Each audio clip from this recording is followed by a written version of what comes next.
Let's have a chat. Fireside chat. Oklahoma State fans, curl up. Let's talk. Okay. This feels exactly like what I experienced as not only a K-State fan, but somebody covering the team in 2018, Bill Snyder's last year, when to me it became very clear like this can't go on or you're going to be in big trouble. I mean, I think this really is it for Mike Gundy. I know that we joke about the second that you discount Mike Gundy, he comes back and jumps up. He's done that a couple of times before. I have not seen the guy lose 69-3 before.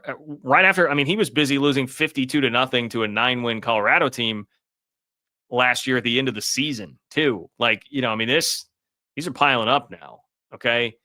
This feels like it's it. I mean, that, Oregon scores on the second play of the game. They had 631 yards, 9 players scored touchdowns. They had multiple defensive scores. This was the best stat that I saw. Worst margin of defeat for Oklahoma State since the year Oklahoma became a state. I saw that on Twitter. Okay. So I know it was at least 100 years. It was the worst defeat in 100 years for Oklahoma State. Oregon's good. Okay. Oregon's good. You were playing at Autzen Stadium. That's one of the toughest places to play in college football. I mean, Oklahoma State played for a Big 12 championship in 2023. Oklahoma State played for another Big 12 championship in 2021. Like 2 of the last 21, 22, 23, 24, 2 of the last 4 Big 12 championships, Oklahoma State has played for it. Like they were in the Fiesta Bowl 4 years ago. 69-3.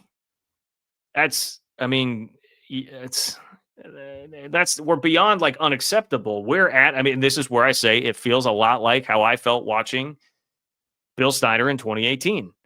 And the game that it reminded me of, I know the score won't sound quite as bad from this one, but very similar feeling watching it compared to watching Oregon and Oklahoma State.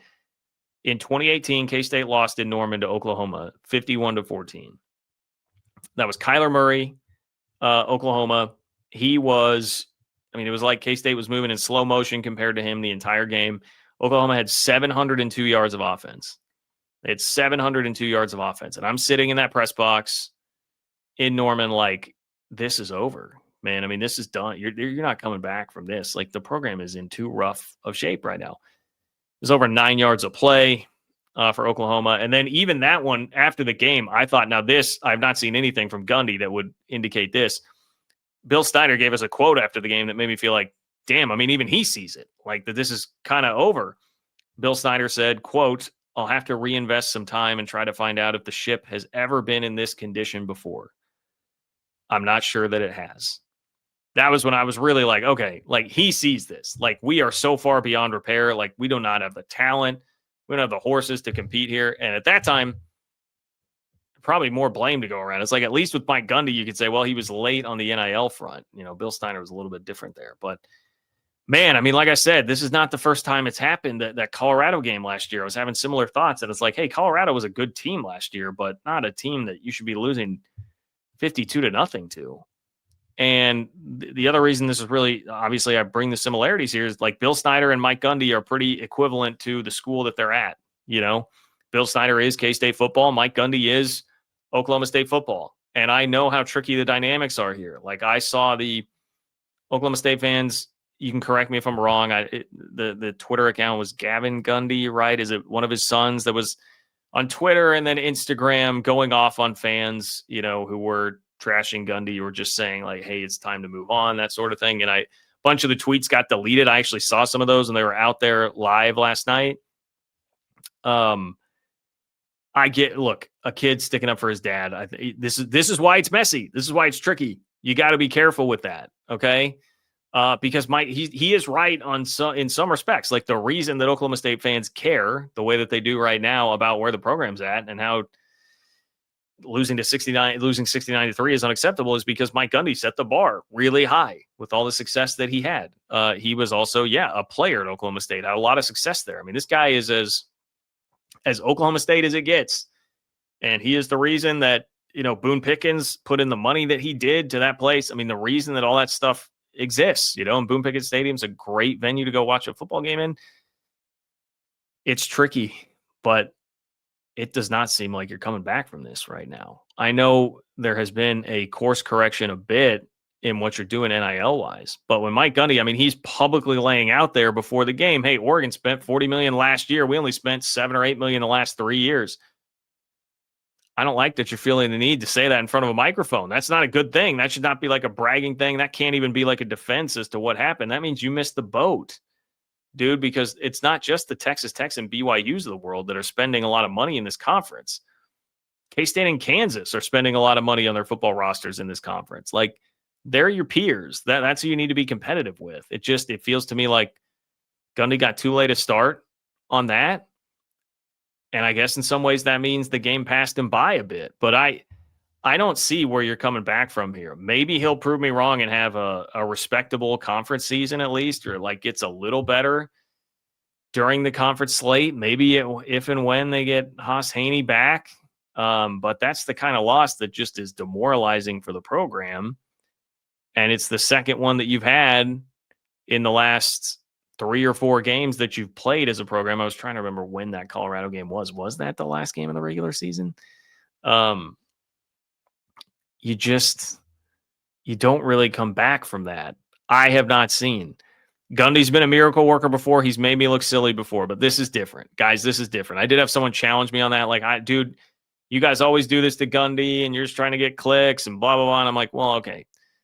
First of all, the Mike Gundy stuff I don't think is like getting me a ton of clicks. If that were my goal, I don't think I would be doing that necessarily. It's just my opinion here. But look, Mike Gundy just had to renegotiate his contract last year in order to not basically get run out already.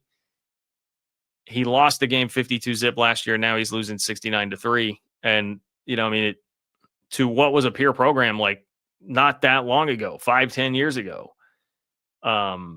This is a different level.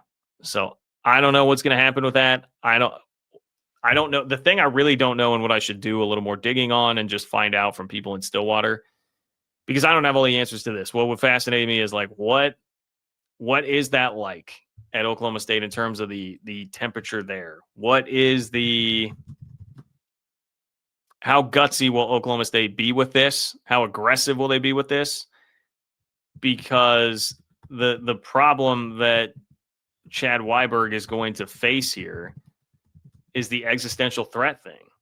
Like, you've got to manage Mike Gundy and not wanting to have, harsh feelings with a lot of important people there that might be Team Gundy or whatever. And then at the same time, you got to manage, like, guys, this is existential for us right now. Like, we can't, if you make the wrong move here and you plunge the program for another 3 or 4 years, man, 2030 is coming fast. And that's when everybody expects the next round of realignment to happen.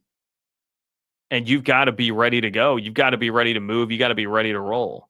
You can't be letting the program flounder around. And like, that sucks that there's so much stress and pressure there, but you need to meet the moment and understand it's a reality. I say this a lot and I hate it. It's probably my least favorite thing about college athletics right now, but it's how I'm feeling a little bit about, where K-State's at with their program. I'm like, K-State cannot be messing around and screwing this up to the point where the program plunges down for the next 3 or 4 years.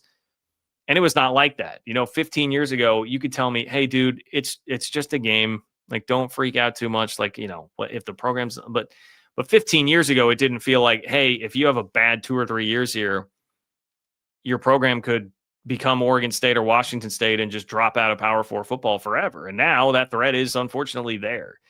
So this is about as tricky as it gets of a situation that Oklahoma State's in. I'm not going to like fire and brimstone stand up here and say, oh, Mike Gundy sucks, run him out of town. Who cares what he did? No, man, I get it. I saw what happened with K-State and Bill Snyder.